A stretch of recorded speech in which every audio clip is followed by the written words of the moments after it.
Bom dia, pessoal, advogado Arley Reis aqui com todos vocês, tudo bem? Pessoal, hoje eu vim dar uma dica muito importante sobre declaração de efetiva necessidade que visa, a concessão de posse e porte de arma. Muita gente me pergunta, essas questões, tanto no meu Instagram. Se você não me segue no Instagram, é o @Arley, advogado Arley, @advogado Arley, o link de acesso está na descrição desse vídeo. E também nos grupos de WhatsApp, que também tem os links de acesso aqui aos grupos, Muita gente me pergunta como elaborar essa questão, da efetiva necessidade para concessão de posse e porte de arma. Vamos lá, pessoal, ao longo desse vídeo eu vou até citar alguns exemplos que eu acho que serve aí para dar uma clareada nessa questão. Veja bem, pessoal, tanto na efetiva necessidade de posse como na de porte, você deve apresentar um padrão disruptivo. Ou seja, você deve deixar ali bem claro o risco desarrazoado vivido por você. Então, nessa questão, pessoal, não adianta você falar sobre questões, dados de segurança pública, colocar links de acesso que vão aí a dados, de violência, da sua cidade e etc, tá? O padrão deve ser disruptivo, grave essa palavra, tá? Você deve ter um rompimento aí da normalidade aí da sua região entre a sua situação fática e os outros moradores da sua região. E eu vou citar um exemplo que vai dar uma clareada aqui nessas questões para você. Eu tenho um cliente que é advogado, criminalista assim como eu, e que uns bandidos foram até ele para matá-lo. Como não acharam ele, mataram o filho dele. Isso mesmo, pessoal.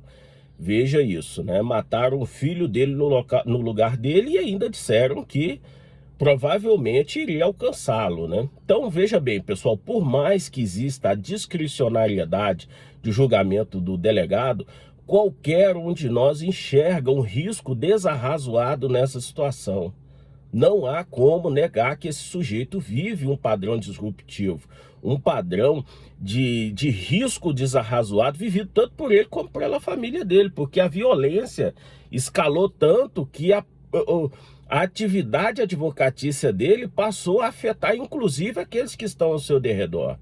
Então esse sujeito, ele teve o porte dele, aprovado, concedido pela Polícia Federal. Então isso é um padrão disruptivo, tá?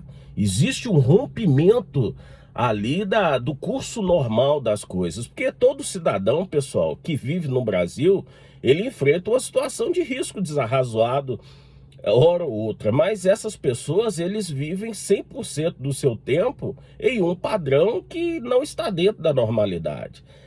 Eu mesmo, eu estou inserido em alguns processos onde os meus sócios não têm coragem sequer de ir às audiências.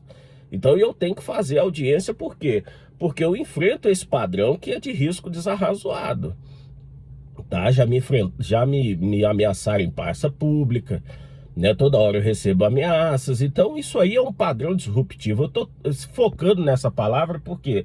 Porque você tem que demonstrar esse rompimento, do risco vivido aí pelo restante da população, tá bom, pessoal? Então você deve demonstrar esse risco desarrazoado, E assim, pessoal, eu tenho uma cliente, por exemplo, que ela está há 5 anos em medida protetiva, onde o sujeito já tentou matar ela por diversas vezes. Como não conceder posse e porte de arma a uma pessoa dessa? Não tem como, tá? Eu tenho um outro cliente também que esse caso é um caso, inclusive, nacional, onde os seus parceiros foram mortos aí, em uma situação lamentável, e ele sobrou e tudo indica que esse risco, pessoal, ainda permeia em seu derredor. Então é isso, pessoal, você tem que demonstrar esse padrão, tá? Às vezes você não tem condição de escrever, de narrar essa pessoa, conte com apoio técnico. Ou então você faça a efetiva necessidade e tente marcar um horário com o chefe da DELEAC do seu estado para você verbalizar essa questão, tá? Mas você não pode deixar de demonstrar esse risco desarrazoado, tá? Muita gente escreve muito, mas diz muito pouco. Às vezes ele tem até efetiva necessidade, mas ele não consegue demonstrá-la. Então isso é um erro, tá, gente? E outra coisa, pessoal, se você tem lá 5 teses, né? E no meio dela tem uma tese, sei lá, de uma tentativa de homicídio, você abre mão das outras teses, tá? Porque às vezes a pessoa é atirador desportivo, é um grande empresário e sofreu um homicídio. Aborta essas outras 2 teses e foque só nessa, tá? Porque essa tem um padrão disruptivo, tá? Você foi vítima de uma tentativa de homicídio. Então você não fica enchendo muito, porque às vezes o leigo pensa assim, quanto mais teses eu tiver, mais chance é de ter o meu pedido deferido. Pelo contrário, quanto mais teses você coloca, mais teses o delegado vai ter para indeferir o seu pedido. Então você foca naquela mais forte, naquela que vai realmente prender a atenção do seu leitor, que é o delegado de polícia. Tá bom, pessoal? Então, mais ou menos é essa aí o caminho das pedras, né? Para você alcançar a posse e porte de arma no Brasil. Tudo bem? Vou ficando por aqui. Qualquer dúvida sobre esse assunto, deixe nos comentários, que eu sempre respondo a todos os comentários. Tudo bem? Até mais, pessoal.